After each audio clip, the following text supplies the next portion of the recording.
যেমনটি জানতে চেয়েছিলেন যে আজকের যে গাজীপুরের পরিস্থিতি, আপনাকে জানিয়ে রাখি যে একের পর এক কিন্তু ৯ দফা দাবির পরে কিন্তু গতকাল কিন্তু গণভবনে এবং ছাত্রদের সমন্বয়কারীদেরকে যে ডেকেছিল তারা কিন্তু আসলে রাজি হয়নি যে তাদের যে গণহত্যা হয়েছে এবং তাদের যে সব দাবি দাবা কিন্তু মানেনি বলে কিন্তু তারা আসলে দাবি হয়নি। পরবর্তী কিন্তু ৯ দফা দাবিতে কিন্তু গতকাল দেখার পরে কিন্তু প্রধানমন্ত্রী শেখ হাসিনা কিন্তু গণভবনে ছাত্র জনতাদেরকে সমন্বয়কারীদেরকে আহ্বান জানিয়েছে। সেই আহ্বান কিন্তু আসলে ছাত্র এবং জনতা কিন্তু আসলে মানেনি। এরপরে কিন্তু আজকে দুপুর ২টার পরে কিন্তু গণভবনে সাধারণ শিক্ষার্থী এবং জনতা কিন্তু ঘেরাও করেছে। ঘেরাওয়ের পর কিন্তু শেখ হাসিনা আমাদেরকে যেমনটি আমরা সূত্র জানতে পেরেছি যে শেখ হাসিনা কিন্তু দেশ ছাড়ছেন, দেশ ছেড়ে কিন্তু আসলে উনি পালিয়েছেন, এমনটাই কিন্তু আমরা আসলে খবর পেয়েছি।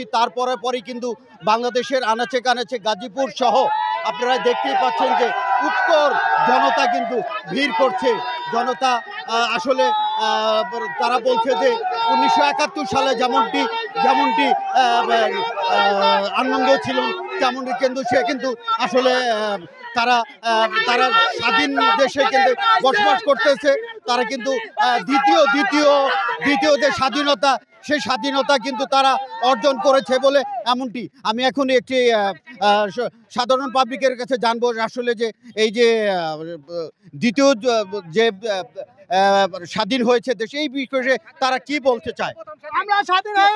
আমরা প্রথম মুক্তিযুদ্ধে অংশগ্রহণ করতে পারি নাই, কিন্তু দ্বিতীয় মুক্তিযুদ্ধে অংশগ্রহণ করে এই স্বৈরাচার শেখ হাসিনার পতন ঘটিয়েছি।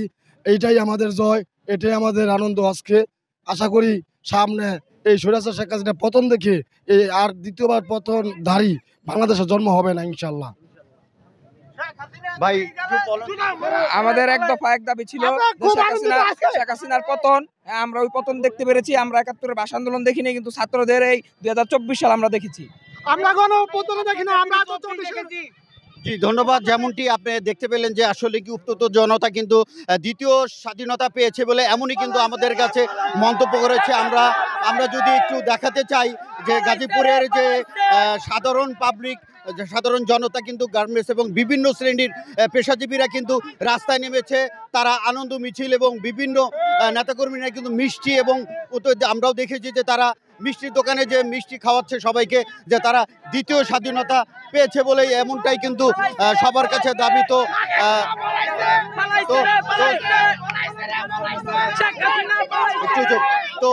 আপনি দেখতে পেলেন যে আসলে যে আমাদের যে গাজীপুরে যে আনন্দ মিছিল করেছে যে উপর জনতা, তাদের মুখ থেকে কিন্তু আমরা শুনতে পেলাম যে তারা দ্বিতীয় স্বাধীনতা পেয়েছে। তারা এই উল্লাসে কিন্তু পুরো গাজীপুর মহাসড়ক এবং অলিগলিতে কিন্তু মিষ্টি খাওয়ানো হচ্ছে। তো এই ছিল গাজীপুরের সার্বিক পরিস্থিতি।